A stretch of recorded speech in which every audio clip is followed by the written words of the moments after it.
ஸ்கூலில் ஒரு கிளாஸில் 20 மாணவர்கள் இருக்காங்க. அந்த 20 மாணவர்களில் யாராவது ஒருத்தரால் தான் முதல் மதிப்பெண் வாங்க முடியுது. ஆனால் 20 பேருக்கும் அந்த ஆசிரியர் ஒரு மாதிரியாக தான் சொல்லித்தராரு. ஆனால் ஒரு குழந்தை மட்டும் தனித்துவமாக தெரியுது.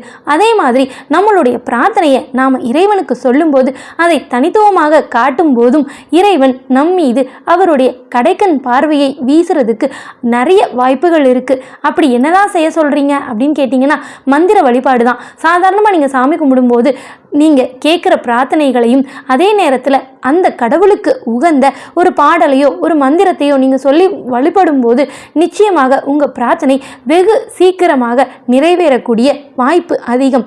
அப்படிப்பட்ட ஒரு பாடல் கந்தர் அனுபூதியில் இருக்குது. இந்த பாடலை தேவர்கள் அவங்க குறை தீர்ப்பதற்காக பிறந்த முருகப்பெருமானை நினைத்து பாடியதாக சொல்லப்படுது. தேவர்களுக்கு குருவா அவர்களை துன்பத்தில் இருந்து மீட்டு நல்வாழ்வு தந்த முருகா, திக்கற்று நிற்கும் எனக்கு நல்ல வழியை தந்து வாழ்வில் நான் சிறந்து விளங்க அறிவோடு சேர்த்து நல்ல வாழ்க்கையும் அருளு முருகா அப்படின்னு சொல்லக்கூடிய இந்த பாடல் முருகனின் பரிபூரண அருளை உங்களுக்கு பெற்றுத்தரும்.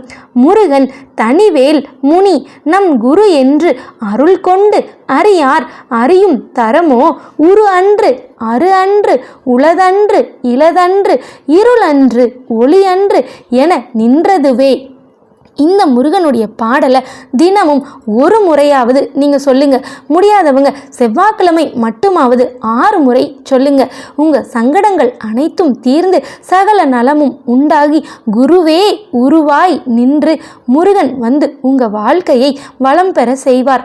எப்பவும் உங்கள் கூடவே இருப்பார். எதையும் நம்பிக்கையோடு செய்யும்போது பலன் அதிகம். இந்த பாட்டையும் நீங்கள் முருகனை வழிபடும்போது நம்பிக்கையோடு பாடுங்க.